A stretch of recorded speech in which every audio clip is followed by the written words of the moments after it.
Pourquoi le sémaglutide commercialisé dans les spécialités Ozempic et Wegovy peuvent-ils devenir le prochain scandale sanitaire? Avant de répondre à cette question, bienvenue sur Causa Medica, la chaîne qui aide les patients victimes d'un dommage suite à la prise d'un médicament ou l'utilisation d'un dispositif médical. Ces vidéos se proposent d'expliquer simplement les points importants d'accidents survenus lors de l'utilisation d'un médicament ou d'un dispositif médical. Si ce sujet vous intéresse, abonnez-vous à la chaîne pour découvrir d'autres contenus. Nous allons aborder dans cette vidéo une molécule dont tout le monde parle en ce moment, le sémaglutide. Médias, réseaux sociaux, influenceurs produisent depuis maintenant quelques mois de nombreux contenus vantant l'utilisation de cette molécule. On entend parler partout des effets miracles du sémaglutide. Et derrière ce nom se cachent deux médicaments très médiatisés, l'Ozempic et le Wegovy. Pour rappel, le sémaglutide appartient à la classe des agonistes des récepteurs GPL1.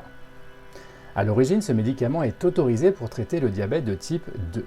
Mais rapidement, un effet pas si indésirable que ça est apparu, il s'agissait d'une perte de poids importante.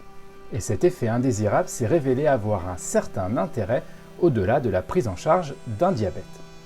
Et c'est là que l'emballement médiatique et sur les réseaux sociaux ont fait le reste en mettant en avant la puissance de cette molécule pour perdre facilement et rapidement du poids. Résultat, l'Ozempic a été prescrit massivement en dehors de son indication initiale. Ensuite, différents problèmes sont apparus. Rupture de stock, prescription hors cadre ou encore absence de suivi médical.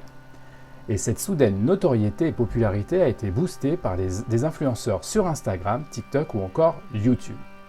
Aujourd'hui, la situation est la suivante en France. On a deux spécialités.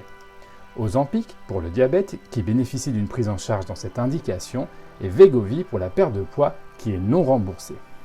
Alors pourquoi parle-t-on peut-être d'un potentiel scandale sanitaire?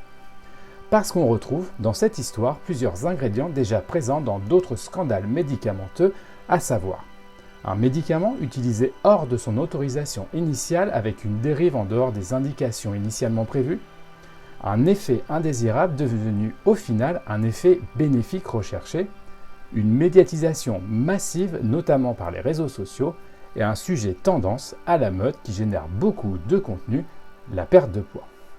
Des prescriptions réalisées hors recommandation officielle demandées par les patients déjà informés par les réseaux sociaux et enfin un discours simpliste, une seule injection par semaine et on perd du poids.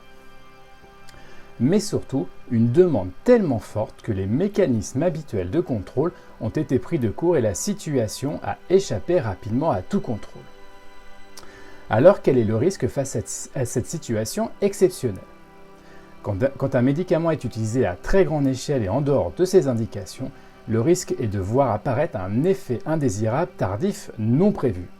Et bien évidemment, l'utilisation massive de cette molécule a déjà remonté des cas, notamment digestifs. Rien d'alarmant pour l'instant, mais l'évaluation à long terme sera déterminante.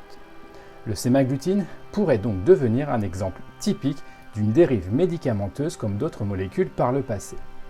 Ce potentiel scandale n'existe pas aujourd'hui, mais les autorités, le corps médical et les patients doivent rester vigilants. En conclusion, prédire un scandale sanitaire en lien avec un médicament est bien évidemment impossible. Mais le passé plus ou moins récent en termes d'effets secondaires de certaines molécules nous a appris une chose: quand un médicament sort de sa zone prédéfinie d'utilisation, les problèmes arrivent souvent plusieurs années plus tard. Merci d'avoir regardé cette vidéo en entier consacrée à l'utilisation du sémaglutide comme traitement potentiel de l'excès de poids. La prudence doit rester face à l'utilisation de cette molécule au risque de voir surgir des dommages non prévus pour les patients. Vous pouvez apporter votre commentaire à ce sujet ou toute question sur cette problématique dans la zone de commentaires. À bientôt!